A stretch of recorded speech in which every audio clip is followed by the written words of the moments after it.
নমস্কার বন্ধুরা, কেমন আছো? রিঙ্কুর রান্নাঘরে সবাইকে স্বাগত জানাই। আমি বানিয়েছি আজ সন্ধেবেলা সিঙ্গারা, তা ফুলকপি সিঙ্গারা।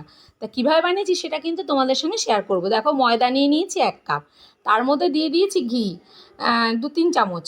এবার ওটাকে ভালো করে ময়ান দিয়ে নিলাম। এবার দিয়ে দেবো জল পরিমাণ মতো, মেখে নেবো, মেখে চাপা দিয়ে রাখবো। এদিকে দেখো, ফুলকপি আলু আমি সেদ্ধ করে নিয়েছি, তার মধ্যে দিয়েছি সামান্য কাঁচা লঙ্কা, আর দিয়ে দেবো একটু বাদাম, একটু কিশমিশ। এদিকে দেখো, কড়াইতে আমি তেল বসিয়ে দিয়েছি, দিয়ে দিয়েছি একটু তেজপাতা ফোড়ন দিয়েছি আমার সেদ্ধ করা ফুলকপি আর একটু কাঁচা লঙ্কা দিয়ে ভালো করে নাড়াচাড়া করব। এটা না একদম সেদ্ধ করা আছে, তো বেশিক্ষণ ধরে তরকারিটা করতে হবে না। দিয়ে দিলাম পরিমাণ মতো লবণ, আবার ভালো করে নাড়াচাড়া করব। দিয়ে দিলাম একটু চিনি, সিঙ্গারাতে একটু চিনি দিতেই হবে। এবার দিয়ে দিয়েছি কিশমিশ আর বাদাম। এটা কিশমিশটা অপশনাল, তোমার কাছে না থাকলে নাও দিতে পারো, আমার কাছে ছিল তাই একটু দিয়ে দিয়েছি। আমার তরকারি কিন্তু একদম রেডি। এবারে এটাকে ঠান্ডা করতে দেবো। কি সুন্দর গন্ধ বেরোচ্ছে, আর হিঙের সিঙ্গারা মুখে লেগে থাকে। আর আজকে সন্ধেবেলা একটু বৃষ্টি হয়েছে, তাই ভাবলাম সিঙ্গারাগুলো করে ফেলি। তা দেখো, আমার লেচিগুলো হয়ে গেছে। এবার আমাকে ভালো করে বেলে সিঙ্গারার মতো করে নিতে হবে। মাঝে মাঝে কিন্তু নতুন নতুন কিছু করতে খুব ভালো লাগে, কারণ আমি কোনো দিন কিন্তু সিঙ্গারা বানাইনি, তাই মনে হলো যে দেখি চেষ্টা করে পারি কিনা, মানুষ চেষ্টা করলে কি না পারে।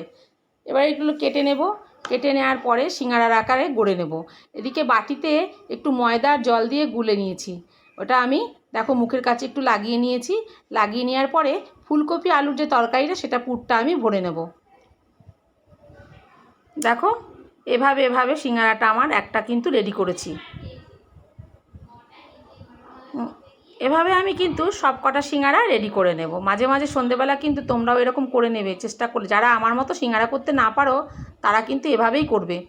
খুব একটা সিঙ্গারা ভালো হয়নি, তবুও চেষ্টা করলাম। কমেন্ট করে আমাকে জানাবে আমার সিঙ্গারাগুলো হচ্ছে কি না।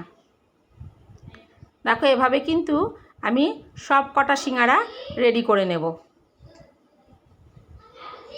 দেখেছো একদম কিভাবে করছি? দেখেছো, সব সিঙ্গারাগুলো আমার একদম রেডি। ওদিকে আমি কড়াইতে তেল বসিয়ে দিয়েছি। এটা মিডিয়াম টু লোতে দিতে হবে, হাইতে দিলে কিন্তু সিঙ্গারাগুলো পুড়ে যেতে পারে। আর ভেতর থেকে মুড়মুড়ে হবে, মচমচে হবে, খাস্তা হবে। দিয়ে দিচ্ছি আলতো হাতে সিঙ্গারাগুলো। সন্ধেবেলা চায়ের সঙ্গে কিন্তু, চা মুড়ির সঙ্গে কিন্তু জমে যাবে।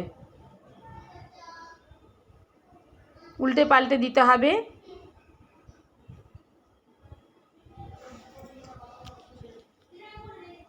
আমার দেখো 1 খোলা সিঙ্গারা কিন্তু একদম রেডি।